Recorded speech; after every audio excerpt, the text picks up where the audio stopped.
Ladies and gentlemen, it is time to brawl once more here in HGC China, and none other than the current champion, well, the heavyweight champion at least, in terms of current results. TheOne is going to enter the ring against pretty lightweight, middleweight, whatever you want to call them, KT.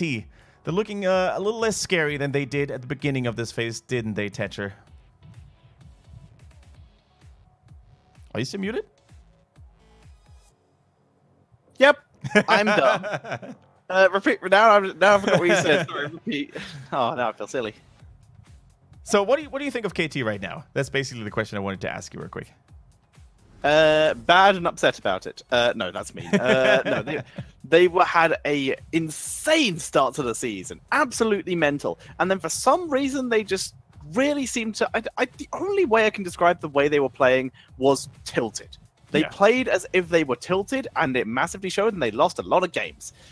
But they were able to recover it a little bit yesterday, and then they played today and struggled once again, already going 0-2 to RPG, which is wonderful. Lovely points for RPG, which is great news for them, because it means they might be able to sneak away and steal away points from KT, steal away a position from KT, making RPG the team that is safe from the Crucible.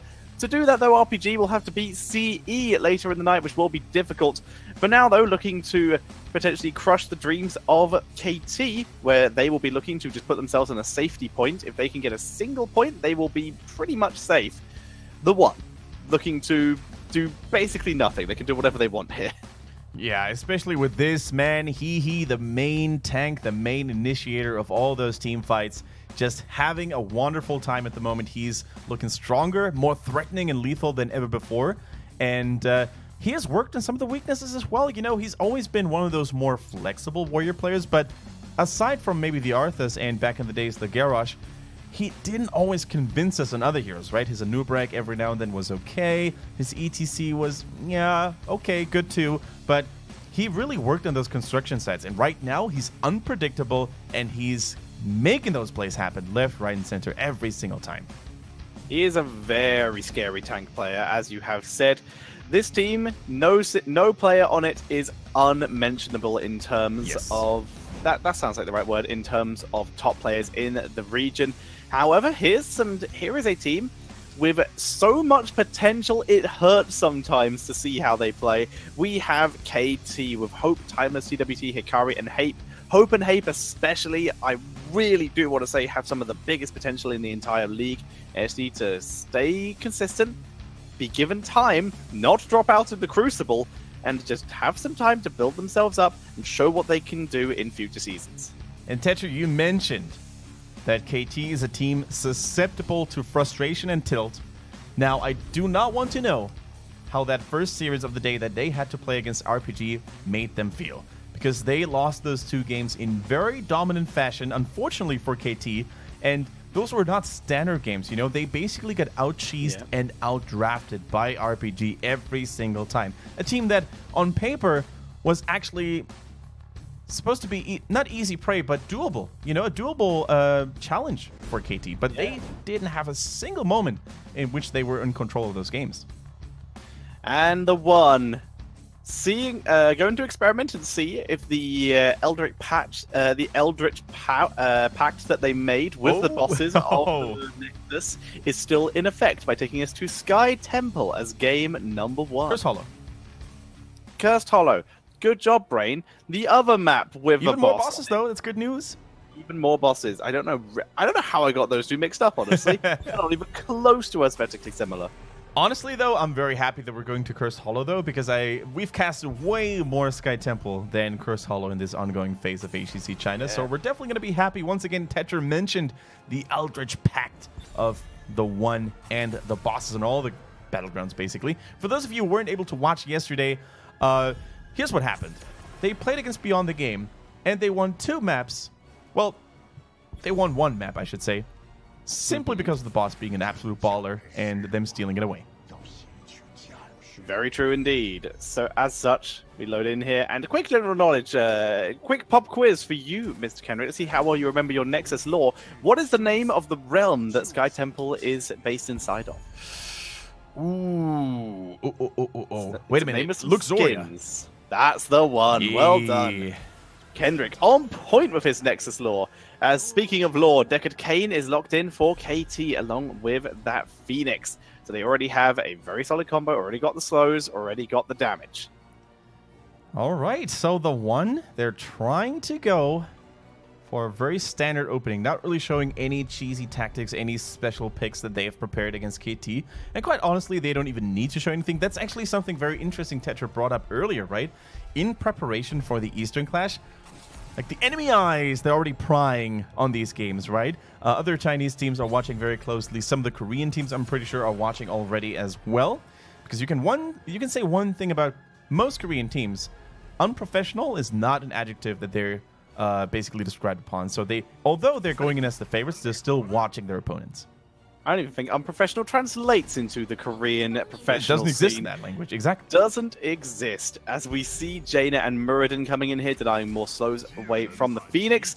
Greymane and Tyrael, very team fight heavy comp for KT, very CE style of comp coming in for KT. This is also the kind of thing that TheOne might be known to pick up. So now TheOne, they do need their solo laner. Yrel has been left up. Yeah, Yrel could be picked, but I don't think I've seen a single Yrel played by Hugo, and instead, they are going for that ETC offlaner. Do you remember an Yrel by Hugo? I don't think so. Now you've made me curious. Yeah. I'll start searching. Because that might be one of those weaknesses, that other teams could exploit on. So either saving the ban on Yrel if you're not really, wanting to pick her herself, or picking her early because picking her late, sorry, because Hugo's not going to pick her anyway. Well, I'm already back to last week, Wednesday. Yeah. And I'm getting no luck. Picked against them, picked against them, picked against them. Yeah. Like, normally my memory is pretty good when it comes to remembering, like, faces and stuff, but I don't remember Hugo with Yrel matched together. So that's pretty cool. I think you are correct, sir. Which is super weird, because that seems like exactly the kind of hero he'd like. Yes. Yeah, no, you are 100% right. No Yrel at all for Hugo this season. Hopefully they're preparing it, though, because I feel like, especially for the Eastern Clash, you're going to have at least one player in your team. Maybe it's not even necessarily Hugo. Maybe someone else will jump into the breach, but Yrel, I think, at this point is so impactful. We saw that last year, right, by KTY, and so strong that if you're completely ignoring her simply because your main offlaner doesn't want to play her, it's a risk you shouldn't take. She's scary, dude. I don't know how they've managed to avoid her so long. Didn't even ban her in this series. For now, though, ladies and gentlemen, we are loading into the Sky Temple. Game number 1 of our 3rd series of the day. We're almost halfway done. But spawning on the left-hand side of the screen is going to be TheOne, with Hugo on ETC, Muggle on Hanzo, Meng playing the Jaina, Hihi on Muradin, and ZJZ on Malfurion. And facing them is Kudos top, also known as KT, with Hope on the Phoenix. Timeless is playing the Dahaka, TWT on that Deckard Cain, Hikari on Tyrael, this time on what is the main tank, actually, and Hape on that Greymane. So a little bit of a role swap here this time around. Maybe that seems to be the go-to recipe for KT to tackle their problems. So they're putting Hikari on the main tank, and they're putting Timeless on the off laner. Basically saying, you know what, Timeless, you've been a little bit too aggressive, man. We're going to put you in that lonely island, and we're going to wait until... You're going to wait until we tell you to join us. You're too aggressive. Take the role that often goes aggressive in team fights. I mean, that's fair. I mean, I don't mind it. I don't have too many issues with this, so we will take it. As we see Hope, though, for now, taking control of one of the solo lanes, and as you mentioned, Timeless taking control of the other. It's against ETC, it should not be that difficult of a lane, although ETC auto attacks, they do hurt. They do, and ETC, like, we talk about the... Oh my god, I called it Sky Temple again. No worries. No worries. See, I wouldn't have even noticed it. I'm just not paying as much attention as chat. Like, Twitch chat, they have their prying eyes upon everything. But back to the qualities that a good solo laner should normally bring to the table, right? Self-sustain, ETC's got that. Strong harass, maybe a little bit of wave clear. ETC, while he doesn't have the greatest of wave clear, he can definitely harass his opponents, especially if they're melee, with, as you said, strong hitting auto attacks. And he has fabulous escapes if he ends up getting ganked by someone. So the power slide, the knockback, those are all great tools to keep heroes like Genji, heroes like Zeratul, if they were to be deployed here, of course, at bay. So yeah, ETC, quite the underrated and quite the surprisingly strong solo laner, in my opinion. I would agree, although so far its win rate has been less than 7. By less than 7, I mean 0. Pulling up a He's timeless going here. deep, says hello via sword, and tries to move in. Here comes the entire rest of KT. They get a return kill. They steal a Mercan. Yeah, but ZJZ, he gets out. Okay, so the camp is stolen, ends up being a 1-for-1 with Jaina getting killed off, Tyrael dying on stage, Muradin dying elsewhere as well. Where did that happen? Yeah, I'm not sure what happened. Phoenix probably got him somewhere, but the camera didn't catch it, unfortunately, either. Yeah. So yeah, good stuff. Good move coming in from KT. For a moment, I thought, like, this is very ambitious. This is getting a little crazy. All right. But trading 1 for 2 and stealing the mercenary camp away, this is so huge. And once again, Tetcher, we see what we saw yesterday as well. A little bit of early game weakness on Curse Hollow by TheOne, not respecting the early pressure of their opponents enough. Muggle trying to position himself nicely so he can maybe get some scatter arrows. Instead, find some scrolls. Reading material, not the most pleasant thing for Hanzo, apparently. Material value. It's the shields on this minion mercenary camp with the spell shield on top of it. Armor on top of shields is always welcome, and as such, this camp will very nearly get that mid fort, but it is not going to happen yet. It's already almost an entire fort, Tetcher, in that mid lane, simply because of one early mercenary camp steal and one push empowered by the Justice for All Ontario. As you said, for now, though, that first tribute is TheOne even going to try to contest it. Top lane is pushing, ETC's holding it. TheOne's Malfurion trying to interrupt with the broccoli here. Tree slap annoys Hope a little bit and also lowers his shield, which is good because he has to back up and trade out to get some shield, but it doesn't take too long. The joys of Phoenix. Jaina, by the way, not a single Frostbolt talent up to yet. Going with the Frost Armor at level 4 instead. Yeah. Makes perfect sense, though, against the Greymane, right? Very aggressive engager who delivers deadly physical damage, so the Frost Armor is definitely going to help her out in that regard a little bit. So for now, both teams are just stalling out time. The Ruse are good, though, onto Hope, but the damage is just not there just yet. Alright, so Muggle in position, trying to send in those scatter arrows. Looking for his opportunity, at least at this point. Meg eats the damage. We're going to see that Frost Armor value now. But he coming in, protecting against that Greymane who goes deep. It is the return kill. Malfurion going down. Meg is still being chased. Frost Armor can't protect you against this. And down he goes. And KT piling on the pressure right now. But this is all about ETC being here. This is all a split push opportunity where TheOne are trying to gain value via splits. The problem is they're losing heroes, so whatever value they're getting, they are losing. They just have to make this delay, even with even less heroes now. Also, mid-boss going to die. Barely not in range for TW2 to get hit by it. Look at Muradin. He's not done yet. He creeps up from behind, drops a Stormbolt. Didn't connect it, but that is enough to actually drive KT back. And look at that top value, as you mentioned, the Siege Giants, the ETC going alongside with it. Like, they're buying so much time, soaking in the top lane, trying to maybe get that forward all the way down. I would actually love to see how much damage had been dealt already. And they've done such a good job delaying this until the end of time. That they have. So as such, once again, ETC Split Soak has kept them in it, but unfortunately, Hope reacted and did a great job. Meng dying again. This is very uncharacteristic as we see him going down. But yeah, ETC, his Split Soak's been fantastic, but the counter Split Soak from Hope on that Phoenix has been such a big deal. Being able to give his team so much experience. ZJZ dropping low, able to make his way behind the wall, stays alive for now. Good Stormbolt onto Tyrael. It was aimed for Hape, but Hape dodged. Muradin can't get near this time. Sonic Arrow every time, but they're not gaining anything from this anymore. Phoenix is split soaking against ETC. They're no longer gaining an XP lead. Muggle is now in trouble, jumps over the wall here, baits in Hape actually on that Greymane to go super deep. Now here comes the Meng flank, not hitting though on TWT. The tribute is still interrupted. It's still interrupted. Are you kidding me? Finally get the kill. And what was a delay play for TheOne has finally turned into a one fight. They are able to take the tribute in the slowest tribute fight I've ever seen. 9 kills, level 9s, so many 9s, and if the question was in German whether that was worth it for KT, the answer would still be 9.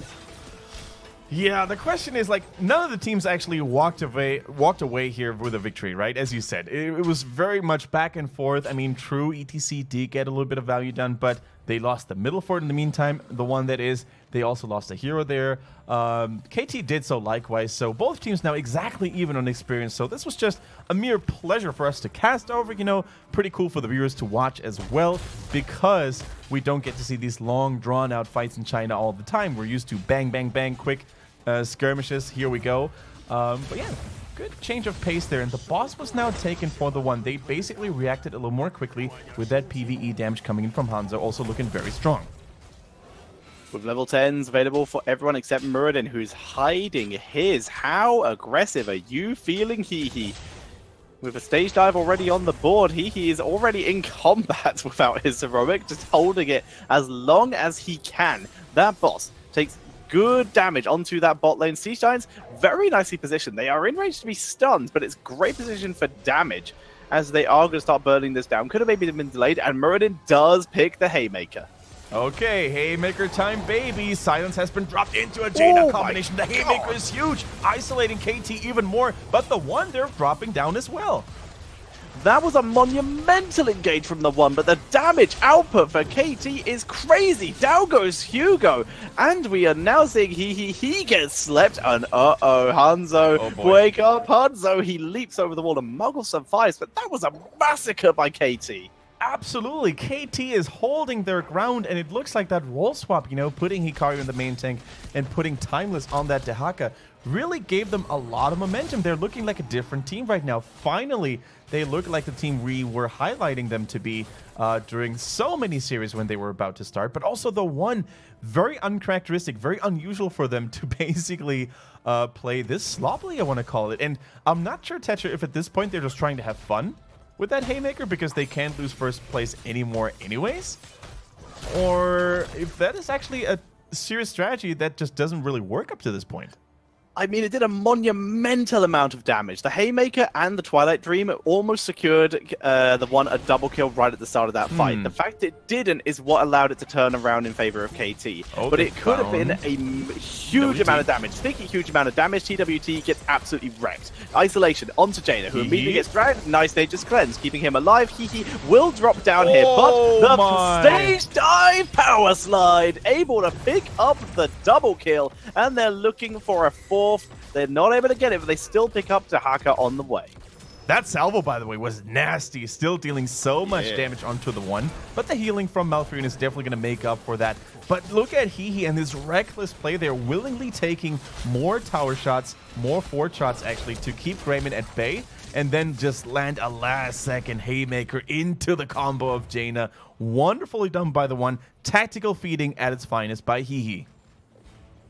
Nicely done, completely setting up for Hugo, and finally we're starting to see value out of that offlaner ETC, getting a beautiful stage dive into that play, into a great face smell at power slide for the kill. Nicely done as they begin to march forward. Hehe with the stun onto Hope. Not enough, onto Hope, sorry. Not enough for the immediate kill, but it's a good setup. All right, 14-13, a nice momentum swing here now in favor of TheOne. Getting a little bit of that momentum back that they had dropped earlier. Stealing the boss, as you said, Tetra, as well, away from KT with that superior PvE damage coming in from Hanzo. Jaina also not really being too shabby in that regard. They're trying to maybe go for that curse point. Timeless, though, on that Dehaka, with that global mobility, having that advantage of joining his team's side whenever they need him to. And you can really see what TheOne is doing very smartly here. They're checking all the bushes, right? Muradin checking out the party bush, keeping the lower bush clean as well for now. ETC with that counter global, though, could join in if they realize Dehaka is already on the way. Yeah, he's not even that far away, HGC. He's busy clearing out the siege giants that are pushed against his base. So he can either join on foot and stage dive for aggressive plays, or even stage dive join like you already mentioned. You see the Haka isolation is dodged with the greatest of ease. Nice little group up for the stage dive. Good interruption onto the sleep. Everyone is in the sanctification though, which is great news for KT, but with Greymane dead, Holy Ground. a huge amount of their damage is missing. Holy Ground prevents the chase, but he stands in the blizzard and gets taken out. Yeah, a beautiful combo there, as you said, by TheOne. And once again, the Haymaker, you know, dealing with all that confusion, breaking up KT's formation like it is intended. And Greymane, unfortunately, was completely isolated from the rest of his team, right? If he had been closer to the Tyrael, he would have actually been in that sanctification as well. It would have been a golden 5-man sanctification against all that Jaina burst. But as it is, they found the pick on the Greymane first, killed Tyrael later, and now with that Dwarf launch, big range onto Muradin. He kicks Hope out of his teammates' reach, and maybe they're going to try to reach him, but the CC follow-up not there yet. Hope able to teleport into mid lane, also clearing up some of that bruiser camp, which is going to be helpful for his team. Dahaka might need to start porting back if he wants to help his team protect this keep, and he might be, in fact, too late. Phoenix not even rotating here. Looks like they're very resigned to losing this bottom keep. Yep, that bottom keep is definitely going to go down, and you could really see how efficient TheOne is playing this, right? They don't really let themselves get slowed down by the gates. They're taking down that tiny little side wall piece, and they're going right for that keep. Towers end up falling to the minions anyways, so smart play, saving them a couple of seconds, and already this allows them to maybe set up here this ambush, but I think KT is definitely going to... They're definitely going to be aware of that. They are indeed. And for now, it looks like they don't even want to leave their base, at least for the moment. They're quite happy to grab Mercenary, soak XP, unless Tyrael is actually going to try and come here to interrupt this. But the fact is, he is way too late, as he's going to make it all the way over, but not in time to drop a Holy Ground. It was an interesting attempt, so instead it's going to be a fight. And Timeless, good burrow, dodging the power slide, and now it is Hugo caught with the isolation and in the Scroll of Sealing. Dragon Arrow against 3 people, but it's very short range. DJ said it's not here for the healing for the team of TheOne. Good, they want to listen, takes down Muradin as they move in. Hate rolls backwards as Meng is turned on. Oh my god, the scatter arrow though. Muggle is wrecking them. Stage dive just focusing TWT because no healing can be applied in this house. As Hope is 2v1 Twilight freeze. DJ takes down the Tyrael. Oh, Tyrael gets him. Takes down the Phoenix at least. TWT will die to Hugo eventually, actually. He's running out of mana. Yeah, he's running out of mana. Has enough, though, for one power slide. And Muggle with that point-blank Stormbow executes the old man. And, you know, with that being said, the boss is already doing that work. It's knocking on the front door of KT. The last bastion, the core, is about to fall here as Tyrael tries to keep Muggle at bay, but I don't think it's going to be successful in it. Dahaka ends up coming there as well. Has his ult almost ready. There goes the isolation. Muggle will fall here, but Hugo going to be too mobile for them to take down. Boss, too high health, 30 health on the core, down to 18, and that is going to be it. Hugo and the boss take down the core, and TheOne take game number 1. Wow. Honestly, though, that was a fun game to watch and a fun game to cast. I didn't expect KT to put this much up of a fight. They had their good moments, especially in the early game, you know, when they invaded that mercenary camp, when they built up so much pressure, and then we had that long, drawn-out, epic tribute fight that lasted forever, it seemed. So KT, you know, with that role swap, you know, putting Hikari on that main tank, putting Timeless on the offlaner, I think already they're looking much more solid than in the previous series. They also absolutely tried to pile on the pressure and make a play happen. KT very much not willing to sit back and just let TheOne roll over them. They made every move they could to try and change that. Even if it was unadvantageous, you have to try something. In this case, it did not work. TheOne were able to take game number 1, but KT, great team fighting especially. They were able to take a lot of kills that game. And you mentioned team fighting there, Tetra, right? Team fighting is normally supposed to be TheOne's forte. It's normally like what they excel at, right? They're so well known for their great team fighting and their aggression, but KT actually almost coming out victorious and superior in that regard. And if only they had that awareness, you know, of, all right, our opponents, what is left to do, right? They just took down bottom. Oh, bottom boss is also available. They're probably going to try to take that, so let's send Tyrael in there a little earlier. Let's maybe send the Timeless Dahaka also a little bit earlier over there. Not sure if his Brush Sucker was available or not, but them just being a tad bit too late there sealed the deal, unfortunately. Unfortunately, but as such, TheOne, with an interesting stage dive ETC, able to take game number 1. So they play stage dive ETC and still no URL, but at least ETC now has some wins under his belt. I believe it's the second time we've seen solo lane ETC get success. But nicely done. Game 1 to TheOne, and wouldn't be surprised to see them take game 2, but KT, once again, signs of life. Where was that last series? We don't know, but maybe if they wake up in time, they're going to get 1 point out of this, which is already a big success considering how dominant TheOne has looked all phase long. I want to talk about that he haymaker, by the way. We call him the he maker. Yeah. Like, I love it. I'm absolutely calling it the he maker. Absolutely cool performance. Yeah, we're on fire today with these names, by the way. The Sagara and the he maker. I love that. So we're on fire. But yeah, it was a very interesting performance. The damage output was really good. Yeah, and it came so surprising. You could really see how KT didn't expect Murden, you know, to have that much of a gap closer, to have that much of an isolation tool as well. And only certain heroes like that Phoenix were able to get away from it. Once it hit like the Deckard, once it hit some of the other heroes that didn't have that teleport or escape mechanism compared to Phoenix, it actually caused a lot of damage. And it didn't really do too much to He's tankiness, right? He still survived for a long period of time. And especially, you know, that Dwarf launch build where you have so much of a range that you can cover to basically isolate people or maybe knock people away. I want to see more of that. I want to see more of that aggressive, hyper-aggressive Murden style. As do I. I think that would be very entertaining to see, but for now, I don't know. It seems like it's very situational. That one was it was a little bit of extra boss control, which is why I quite liked it, because it was a holy ground material. Having something to knock back when you don't have a falset or anything of your own is always super useful. So it was extra damage because ETC is not the most damaging of solo laners, and it's a little bit of extra boss control. So I kind of digged it, but we'll have to see what area. Also, no actual boss kills in this game. I mean, the boss technically killed the core, so I guess that still counts as the pact. Boss still MVP? Boss still MVP. For TheOne, at least. I'm pretty sure that the Hugo, he just split half of himself off Namekian style for, like, the Guardian.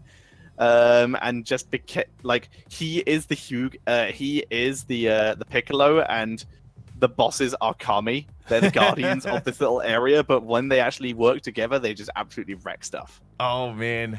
The DBZ references, I'm loving it, Tetcher. You're a good lad. But the question is, can they fuse?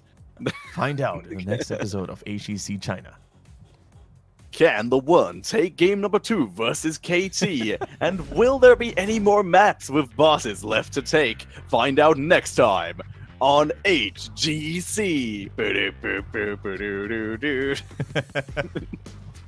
All right, man. I think the numbers tell us the story, right? They confirm our story of this game looking extremely close, you know, and evenly matched. 14 kills to 14, and only because of smarter play and faster reactions were TheOne able to come out on top here. And Muggle, man, he gets another MVP vote under his belt. This guy, someone stop him right now because he's stealing Meng's show, and I don't think anyone could ever do that. Yeah, I don't know how he is doing it, but he keeps consistently doing it. Because, oh my god, Muggle is so good. They really lucked out after losing Lucky. Most improved player of the face, hands down. Completely agreed. Maybe Olele. I might give it to Olele, but his team he is unfortunately struggling with. No bosses, Kendrick. How are they ever going to win? They could have gone to Towers of Doom and had the boss clean up for them. But in this case, they are bringing it to the to Volskaya to basically become their own boss and see if they can grab some protectors. Yep, let's see if they can do that. Volskaya Foundry, of course, a map that also features this